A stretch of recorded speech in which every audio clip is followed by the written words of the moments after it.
आज हम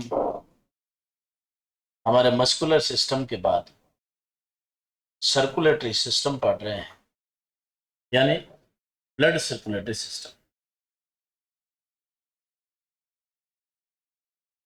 रक्त परिसंचरण तंत्र, रक्त यानी ब्लड है, परिसंचरण का मतलब परिवहन है। किसका परिवहन है? रक्त का परिवहन है। और जब ये पूरा कार्य होता है तो उसे सिस्टम कह दिया, यानी ब्लड का पूरी बॉडी के अंदर सर्कुलेट होना है, नख से शिक तक पूरे शरीर के अंदर हमारा ब्लड रोटेट होता है, सर्कुलेट होता है। और इस सिस्टम की सबसे पहली जो जानकारी दी थी वो वैज्ञानिक थे विलियम हार्वे। ये है ब्रिटिश वैज्ञानिक।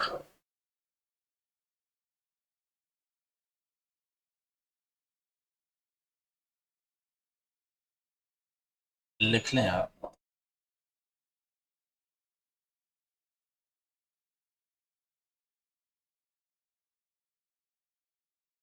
ब्रिटिश वैज्ञानिक।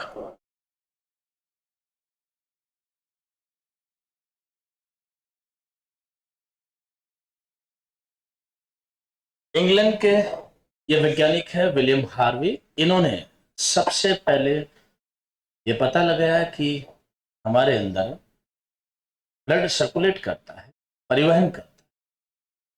और परिवहन शब्द का अर्थ होता है किन्हीं चीजों को लाना और ले जाना।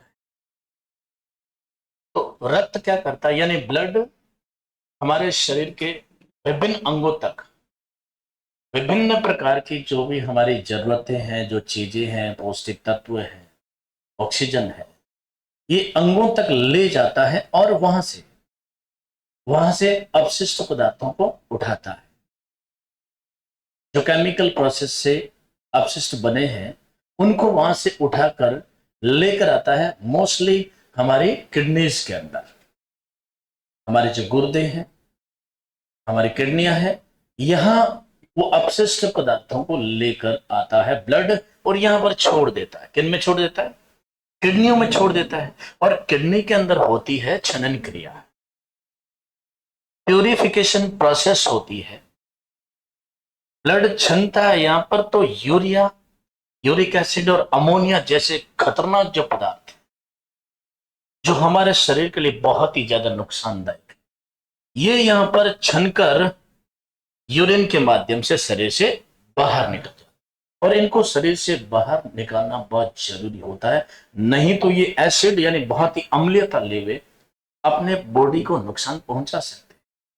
जैसे अगर थोड़े समय के लिए हमारी किडनियां अगर अच्छे से वर्क नहीं करती है तो इनकी मात्रा बढ़ जाती है। किन की? यूरिया, अमोनिया, यूरिक एसिड, इनकी मात्रा बढ़ जाती है। इसलिए हम एक ऐसे स्टेज पे पहुंच जाते हैं कि हमारा जो ब्लड है वो प्यूरिफाई नहीं होगा।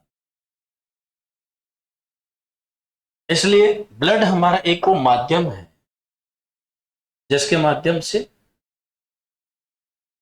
जरूरी पदार्थों को अंगों अंगों तक पहुंचाना और वहां से केमिकल प्रोसेस या रासायनिक क्रियाओं के कारण बने सभी अपशिष्टों को संबंधित उत्सर्जन के अंगों तक लाना और वहां से छनन क्रिया होने के पश्चात उनको शरीर से बाहर निकाल, इस प्रोसेस को करता है। तो हम पढ़ रहे हैं कि रक्त परिसंचरण शरीर का वह परिवहन तंत्र है जिसके द्वारा भोजन, ऑक्सीजन, पानी एवं अन्य सभी आवश्यक पदार्थों कोशिकाओं, उत्तकों, मांसपेशियों तथा अंगों तक पहुंचाए जाते हैं और वहां से व्यर्थ एवं अपशिष्ट पदार्थ लाए जाते हैं। यानी जैसे CO2 एग्जाम्पल के तौर पर, और कार्बन डाइऑक्साइड हमारे का जो केमिकल प्रोसेस है उससे बनती है, तो ब्लड लेकर आता है, कहां छोड़ता है? फेफड़ों में। ब्लड वहां से CO2 को लेकर फेफड़ों में लाकर छोड़ता है। और फेफड़ों में क्या है? हमने पढ़ा भी था कि यहाँ पर गैसों का आदान प्रदान होता है। तो हम लेने में तो ऑक्सीजन लेते हैं विद नाइट्रोजन और छोड़ते हैं कार्बन डाइऑक्साइड। तो ये कार्बन डाइऑक्साइड जो है यहाँ हमारे फेफड़ों में पहुंचने के बाद हम बाहर छोड़। रक्त एक तरल संयोजी उत्तक होता है। तरल संयोजी उत्तक का मतलब होता है कि लिक्विड कनेक्टिव टिश्यू होता है जो हमारे पूरे शरीर को जोड़ता है। हर जगह ब्लड है, इसलिए इसे तरल संयोजी, तरल का मतलब बहने वाला, लिक्विड है जो बहता है, ऐसा टिश्यू है। उत्तक का मतलब टिश्यू है। तो तरल संयोजी उत्तक होता है जो कि पूरे शरीर को जोड़ता है। रक्त परिवहन तंत्र में कौन कौन शामिल होते हैं, अब हम इसकी बात कर रहे हैं। हार्ट हमारा मुख्य है। ब्लड सर्कुलेटरी सिस्टम का अगर प्रश्न बनता है, निम्नलिखित में से कौन सा परिवहन तंत्र या रक्त परिवहन तंत्र का मुख्य अंग है, तो हार्ट, हृदय है। और इसके साथ जुड़ जाता है हमारा ब्लड, क्योंकि ये तो पूरा सर्कुलेट करता ही करता है बॉडी के अंदर। और रक्त नलिकाएं जिसमें हम पढ़ते हैं, धमनियां यानी आर्टरीज कहते हैं इनको, और शिराएं यानी इनको कहते हैं वेन्स, तथा हमारे फेफड़े भी शामिल होती है। धमनियां, शिराएं, ये रक्त नलिकाएं हुई है, और फेफड़े भी।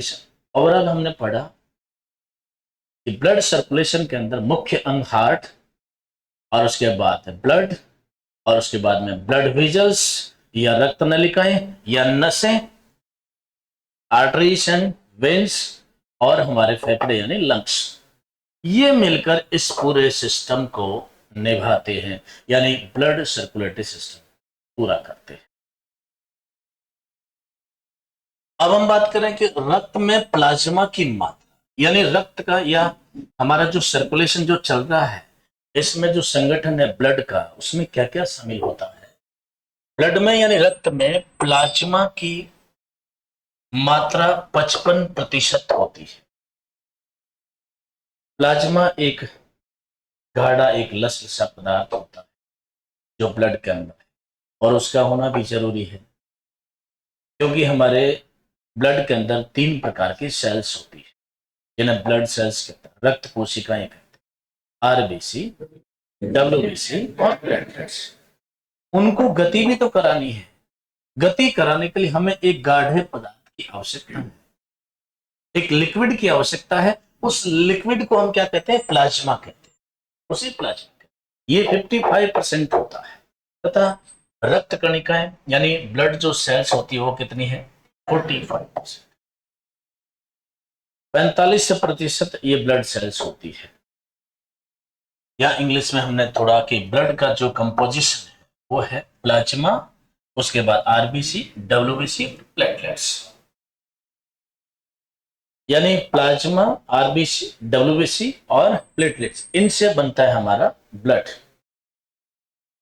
जहां प्लाज्मा है वहां उसके अंदर 90% पानी होता है, और इसके अंदर ये हमारी रक्त कणिका है, जो ब्लड सेल्स होती है वो तैरती रहती है। आरबीसी हमारे शरीर के अंदर विभिन्न संरचनाओं तक, विभिन्न अंगों तक ऑक्सीजन पहुंचाने का कार्य करती है। तो आरबीसी में हीमोग्लोबिन मौजूद होता है, यानी एचबी होता है। आरबीसी में न्यूक्लियस नहीं होता, यानी केंद्रक नहीं होता, क्योंकि उसकी जगह स्पेस के रूप में कौन होता है, हीमोग्लोबिन होता है। इसलिए अपने शरीर की एकमात्र कोशिकाएं होती है जिनमें न्यूक्लियस या केंद्रक नहीं होता। क्या नाम है उनका, आरबीसी। डब्ल्यूबीसी की बात कर रहे हैं, ये हमारा रक्षा तंत्र है। ये हमारे शरीर के अंदर रोग प्रतिरोधक क्षमता को डेवलप करती है, लिम्फोसाइट का एक भाग होती है। यानी हम बीमार नहीं होंगे, क्योंकि ये हमारे अंदर सिपाही के रूप में कार्य करती है। डब्ल्यूबीसी हमारे शरीर में किसी ऐसी संरचना पूछी जाए निम्नलिखित में से हमारे शरीर में सिपाही का कार्य या हमारी सुरक्षा का कार्य कौन करता है, तो डब्ल्यूबीसी है। और जब डब्ल्यूबीसी कमजोर पड़ जाती है, यानी ऐसा कोई वायरस आ जाता है, ऐसा कोई बैक्टीरिया आ जाता है, तो हमारी ये जो डब्ल्यूबीसी होती है वो हार मान लेती है। और जैसे डब्ल्यूबीसी ने अगर हार मान ली है तो हम क्या हो जाते हैं, बीमार हो जाते हैं। यही कारण होता है। हम बीमार क्यों होते हैं, क्योंकि हमारा जो रक्षा सिस्टम है, प्रोटेक्टिव जो हमारा सिस्टम है, रोग प्रतिरोधक क्षमता का जो सिस्टम है, वो जब निरुत्तर हो जाता है, यानी हार मान लेता है कि ये जो वायरस है, ये जो बैक्टीरिया है, ये बहुत खतरनाक है, जो कि हमारे सहन करने योग्य होते नहीं है, और हम परिणाम स्वरूप क्या बन जाते हैं, या बीमार हो जाते हैं, या हमारे कोई रोग लग जाता है। और प्लेटलेट्स जो होती है वो हमारे शरीर के अंदर रक्त का थक्का यानी ब्लड क्लॉट बनाती है, क्योंकि कहीं भी चोट लगती है, किसी भी तरह की ऐसी इंजरी होती है, तो रक्त का बहना स्वाभाविक है, और जब रक्त बहता है तो उसे रोकना भी होता है। तो बहते हुए रक्त को रोकना, यानी प्लेटलेट्स क्या करती है, जहां पर रक्त बहता है उस घाव के पास आकर एक गुच्छे नुमा संरचना बना लेती है, इस उस घाव के पास आकर अपनी संख्या बढ़ा लेती है, और कुछ समय बाद में वो एक जाल सा बन जाता है। किनका बन जाता है? प्लेटलेट्स का। परिणाम स्वरूप बहता हुआ ब्लड रुक जाता है। तो तीनों के कार्य हमने पढ़ लिए हैं। प्लाज्मा में पानी की जो मात्रा है 90% है। प्रश्न पूछने योग्य है कि प्लाज्मा में पानी की मात्रा कितनी होती है, तो 90% होती है। रक्त परिवहन तंत्र का प्रमुख अंग हमने पढ़ा कि हार्ट होता है, और हृदय चार कोष्ठों या चेंबर भी कहते हैं इसे। अगर इंग्लिश का वर्ड करें तो चार कोष्ठ यानी 4 चेंबर्स होते हैं। कई बार क्या है कि एग्जाम के अंदर ये जो इंग्लिश का वर्ड है ना, उसको ऐसे हिंदी में पूछ लिया जाता है, चेंबर। इंग्लिश का वर्ड था और उसको हिंदी में लिख दिया। और हमने तो सर पोस्ट पढ़ा था, कक्ष पढ़ा था। पोस्ट कहें, कक्ष कहें, चैम्बर कहें, एक ही बात होती है। तो ये जो ऑब्लिक वाले यानी कुछ ऐसे होते हैं जो शब्द पूछ लिए। इसमें जो चार पोस्ट होते हैं, चार कक्ष जो होते हैं, चार जो चैम्बर होते हैं, उनमें से दो आलिंद होते हैं जिन्हें इंग्लिश में एट्रियम कहते हैं, वे दो निलय होते हैं जिन्हें वेंट्रिकल कहते हैं। ये चार कोष्ठ होते हैं, चार चैम्बर। इनके बारे में आगे पढ़ रहे हैं। हृदय त्रिकोण का, यानी इसका अगर साइज और शेप की बात करें तो हृदय त्रिकोणाकार या शंकु आकार का होता है, यानी थोड़ा सा हल्का तीखापन लिए होता है ऊपर से, और नीचे बेस से थोड़ा वाइड होता है, यानी चौड़ा।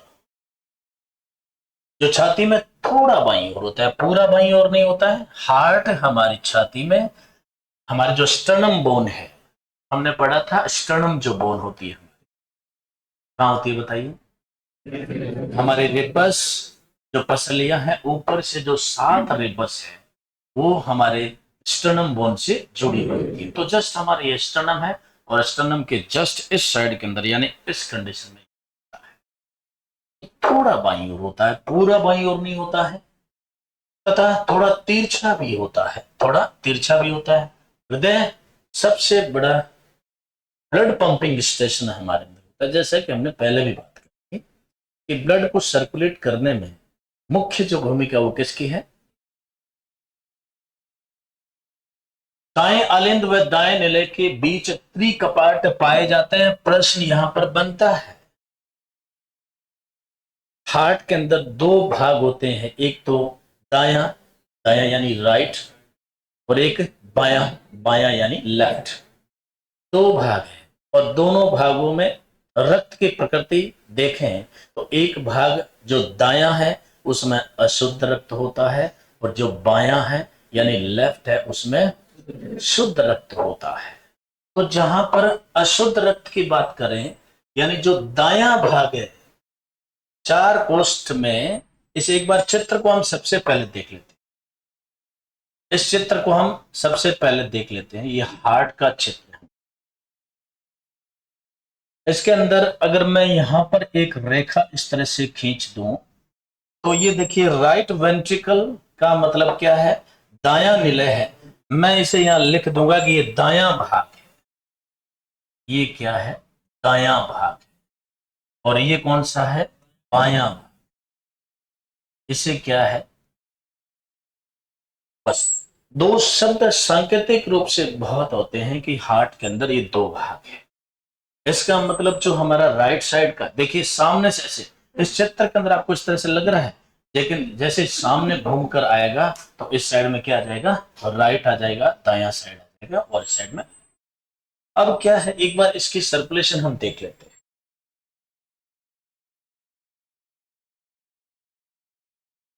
चार जो चैम्बर पड़े थे, पहले तो हमें फिर से उसकी जानकारी होनी चाहिए। चार चैम्बर कौन से हैं? ये सबसे पहले हम क्या है कि लेफ्ट सॉरी राइट साइड का देख रहे हैं। तो ये है हमारा राइट एट्रियम है, यानी दायां आलिंद है। और इसके अंदर जो इम्प्योर ब्लड आता है तो महाशिराएं लेकर आती है। एक तो इंफीरियर वेना केवा, जो कि ये कहलाती है हमारे शरीर के निचले भाग से, हमारे शरीर के निचले भाग से, देखो ये यहां पर खुल रही है, निचले भाग से इस दाएं आलिंद के अंदर ब्लड लेकर आती है। और एक हमारी है ये सुपीरियर, सुपीरियर वेना केवा, जो ये ऊपरी भाग से लेकर आती है।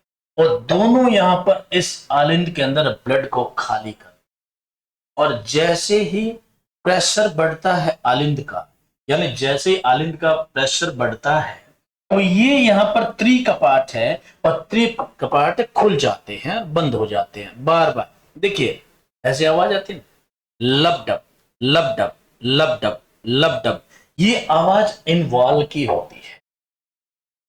जैसे ही इंफीरियर और सुपीरियर, ऊपर से पार्ट में से आया ब्लड, सुपीरियर वेना केवा नीचे से लेकर आई इंफीरियर, ये आलिंद भरा, भरते ही प्रेशर से त्रिकपाट खुले। याद रखना है, ये प्रश्न पूछा जाता है कि हार्ट के अंदर त्रिकपाट निम्नलिखित में से किस भाग में पाए जाते हैं, तो दाएं भाग में होता है, यानी राइट में होता है। अब यहां जैसे ही ब्लड आया तो पूरा भर जाता है, जो दायां निलय है वो क्या है, पूरा भर जाता है। और जैसे भरता है तो हार्ट क्या करता है, कॉन्ट्रैक्ट होता है, यानी सिस्टोलिक होता है। तब ये संकुचन के साथ में इस पल्मोनरी धमनी के माध्यम से, इस पल्मोनरी धमनी के माध्यम से दोनों फेफड़ों में, क्योंकि ये पल्मोनरी आगे जाकर दो भागों में बंट रही है, तो एक हमारा यानी लेफ्ट हमारा क्या है, लंग्स यानी फेफड़ा जो है बाएं भाग वाला है, और दूसरा ये किस में जा रही है, दाएं फेफड़े में जा रही है। इसका मतलब पल्मोनरी दो भागों में बटी है, और दोनों फेफड़ों में इस तरह से जाता है ब्लड। यहां ये जो आपको दिख रहा है कि इम्प्योर ब्लड है, ये हमारा एक कॉन्सेप्ट ये है कि धमनी होते हुए भी अशुद्ध रक्त ले जा रही है। जबकि कायदा क्या है, हमारे शरीर के अंदर जो भी धमनियां हैं वो शुद्ध रक्त हार्ट से, हृदय से शरीर की ओर ले जाती है, जबकि शिराएं अशुद्ध रक्त शरीर से हार्ट की तरफ लेकर आती है। ये हमारा है। लेकिन यहां थोड़ा सा एक कॉन्सेप्ट हम पढ़ रहे हैं कि यहां पर ये पल्मोनरी धमनी है, और धमनी होते हुए भी ये क्या ले जा रही है, अशुद्ध रक्त ले जा रही है। क्योंकि जब तक ब्लड फेफड़ों में नहीं पहुंचेगा तब तक शुद्ध कैसे होगा। मैं शुद्ध और अशुद्ध का क्लियर कर देता हूं। शुद्ध ब्लड वो होता है जिसमें ऑक्सीजन मिली हो, और अशुद्ध रक्त वह होता है जिसमें कार्बन डाइऑक्साइड या फिर CO2 मिली हो। तो यहां ये तो फेफड़ों में जा रहा है, आया नहीं, तो जाने वाला है, इसका मतलब इम्प्योर है, यानी अशुद्ध रक्त है। अब जैसे ही ये दोनों फेफड़ों में, मान लीजिए हमने एक ऐसी संरचना इधर बनाई, ये दोनों फेफड़ों में गया है, और वहां इन्होंने क्या लिया, ब्लड ने क्या लिया है, O2 ले ली है। बस O2 लेते ही हमारा ब्लड क्या हो जाएगा, प्योर बन जाएगा, शुद्ध बन जाएगा। अब वापस यानी अब वापस से ब्लड हार्ट में ही आ रहा है, लेकिन कौन से भाग में आ रहा है, बाएं भाग में। दायां भाग टोटली इम्प्योर यानी अशुद्ध रक्त वाला है। अब बाएं भाग में आ रहा है, तो यहां आप ये संरचना देख रहे हैं, ये बाएं भाग यानी लेफ्ट हमारा एट्रियम है, यानी बायां आलिंद है। दो सिराएं यहां पर इधर से आ रही है, दो यहां संरचना यहां दिख रही है। देखो ये संरचना इधर वाले, यानी हमारे जो राइट जो लंग था उससे आ, फिर से समझें आप, यानी दो फेफड़े हमारे हैं, दो फेफड़ों में से जो फुफ्फुसीय शिरा इससे जुड़ी है वो भी यहीं छोड़ रही है, और इधर से ये भी यहीं छोड़ रही है, यानी दो फुफ्फुसीय शिरा दाएं फेफड़े से आ रही है और दो फुफ्फुसीय शिरा बाएं फेफड़े से आ रही है। ये चारों मिलकर हमारे जो बायां आलिंद है यहां पर छोड़ती है। यहां फिर से प्रेशर बढ़ता है, और जैसे प्रेशर बढ़ता है तो यहां पर लगे होते हैं द्विकपाट। द्विकपाट इसे मिट्रल वॉल्व भी कहते हैं, मिट्रल वॉल्व भी कहते हैं। कई बार यह प्रश्न पूछा जाता है कि द्विकपाट को निम्नलिखित में से और किस नाम से जाना जा सकता है, तो वो है मिट्रल वॉल्व। यहां द्विकपाट खुलते हैं प्रेशर से, और जैसे ही द्विकपाट खुलते हैं फिर से हार्ट वो संकुचित एक साथ ही होता है दोनों साइड। यानी जब हार्ट संकुचित होता है ना तो दोनों एक साथ होते हैं, एक साथ होते हैं। तो ये फेफड़ा में, और उसके बाद में ये कहाँ है, यहाँ शरीर के अंदर। तो यहाँ पर देखो एक वाल्व और लगा है, इसे आरोटिक वाल्व बोलते हैं। ध्यान से देखें, बहुत अच्छे से। ये आरोटिक वाल्व है। यहां जैसे हमारा बायां निलय यानी हमारा जो लेफ्ट वेंट्रिकल है वो जैसे ही संकुचित होता है तो इस महाधमनी के माध्यम से, जिसे इंग्लिश में आरोटा कहते हैं, इस आरोटा में चला जाता है। और आरोटा देखिए हमारे शरीर के भिन्न भिन्न अंगों के लिए अलग अलग भागों में बंट गई है। अब ये भिन्न भिन्न अंगों पर ले जाती है, इसका प्रेशर बहुत ज्यादा। आपने देखा है कि जो हार्ट है हमारी, हार्ट से जुड़ी हुई ये जो मुख्य हमारे जो रक्त नलिकाएं हैं, जैसे ये पल्मोनरी होगी, ये महाधमनी होगी, इनका जो व्यास है लगभग 3 सेंटीमीटर का होता है। बिल्कुल आप सही देख रहे हैं, ये 3 सेंटीमीटर का लगभग, यानी ऐसी इतनी बड़ी नलिका होती है हार्ट से जुड़ी हुई। अब इसमें से आप देखो कि कितना ब्लड जाएगा। एक स्ट्रोक, एक संकुचन 70 ml होता है। एक स्ट्रोक किया है, ये संकुचन हुआ है, सिस्टोलिक हुआ है, तो यहां पर लगभग 70 ml ब्लड एक संकुचन में निकलता है। इतना चौड़ा वेजल्स होता है। ये दो जिनकी बात कर रहा हूं, पल्मोनरी और आरोटा। अब हमने जो सिस्टम देखा, सबसे पहले हम दोबारा ये देखते हैं कि वाल्व कितने पढ़े हम, वाल्व कितने पढ़े। वाल्व हमने 4 पढ़े। देखिए कैसे पढ़े। सबसे पहले बात करें कि ये दायां आलिंद और दायां निलय, इन दोनों के बीच में वाल्व बन रहा है त्रिकपाट, ट्राइस्पिड। उसके बाद ये देखिए पल्मोनरी वाल्व, ये पल्मोनरी वाल्व है, यानी हमारा दायां निलय और पल्मोनरी जो धमनी है, या इसे फुफ्फुसीय धमनी भी कह सकते हैं। फुफ्फुसीय इसलिए कह सकते हैं क्योंकि ये जुड़ी हुई किससे है, फेफड़ों से जुड़ी है, इसलिए फुफ्फुसीय धमनी भी कह सकते हैं। तो ये पल्मोनरी वाल्व। उसके बाद में हमने देखा कि ये बाइस्पिड है, जो कि हार्ट की तरफ आ रही है। कहां से, फेफड़ों से आ रही है, दोनों फेफड़ों से आ रही है। 2 शिराएं इधर से आ रही है, 2 शिराएं इधर से आ रही है, यानी फुफ्फुसीय शिराएं यहां पर शुद्ध रक्त लेकर आ रही है।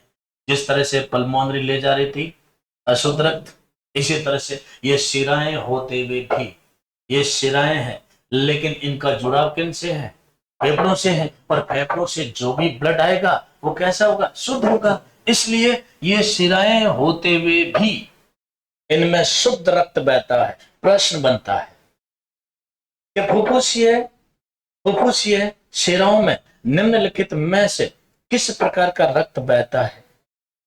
अब अगर आपने ध्यान से नहीं समझा कॉन्सेप्ट को, तो आपके दिमाग में तो यही चलेगा नहीं कि शिराओं में तो हमेशा अशुद्ध रक्त बताया था, या अशुद्ध रक्त पर में पड़ा है। पूरे शरीर के अंदर शिराओं में अशुद्ध रक्त बहता है। लेकिन प्रश्न क्या पूछा है, प्रश्न ये है कि जो फेफड़ों से या फुफ्फुसीय शिराएं, उनमें कौन सा रक्त बहता है, तो शुद्ध रक्त बहता है। ध्यान रखिए, फुफ्फुसीय शिराएं, जो फेफड़ों से जो शिराएं यानी वेन्स जुड़ी है, उनमें हमेशा प्योर ब्लड बहता है। ये कॉन्सेप्ट समझ।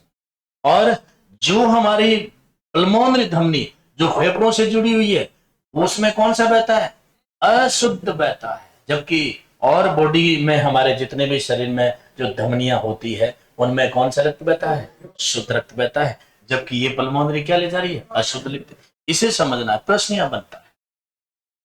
तो हम वाल्व की बात कर रहे थे कि ये तीसरा बाइक स्पीड वाल्व हमारा मिट्रल वाल्व भी कहलाता है। उसके बाद में चौथा वाल्व हमने ये पढ़ा था जिसे आरोटिक वाल्व बोलते हैं। अब ये हमारा सर्कुलेशन चलता है, यानी दाएं भाग में आने आलिंद में, नीले में, उसके बाद दोनों फेफड़ों में, और दोनों फेफड़ों से वापस हमारे बाएं नीले में ब्लड का आना है, और बाएं आलिंद से बाएं नीले में आना है, और यहां संकुचित होना है। तो ऐसा सिस्टम चलता है, और ये सिस्टम मात्र 08 सेकंड में संपन्न हो जाता है। यानी ये हमारे हार्ट की जो फिजियोलॉजी है कि मात्र 0.8 सेकंड के अंदर इस तरह से रेगुलेट हो जाता है, सर्कुलेट हो। अब हम इसे वापस देखें, इस संरचना को हमने देखा।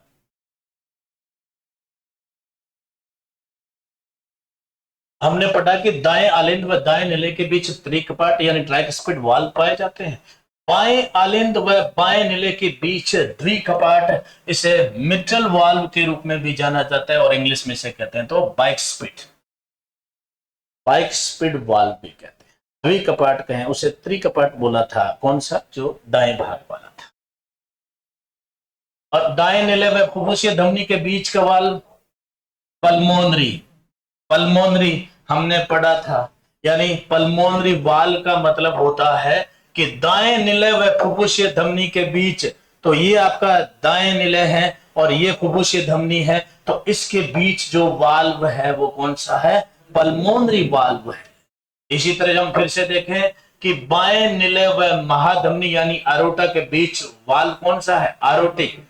बाएं नीले के, तो बाएं नीले और महाधमनी के बीच ये कौन सा है, आरोटिक वाल्व है। इसी तरह से देखें कि अगला है कि हृदय पेशियों को रक्त आपूर्ति कौन करती है। यानी हार्ट पूरे शरीर को ब्लड देता है, अपना पूरा एफर्ट्स देता है, हर एक जगह पर ब्लड को पहुंचाता है, लेकिन हार्ट खुद को भी तो ब्लड की आवश्यकता होती है।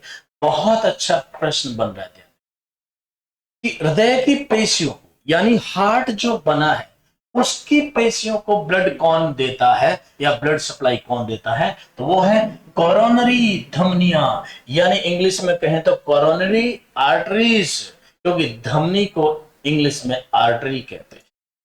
तो कोरोनरी जो धमनियां होती है या कोरोनरी जो आर्टरीज होती है वो हृदय की मांसपेशियों को ब्लड पहुंचाती है, ब्लड की सप्लाई करती है।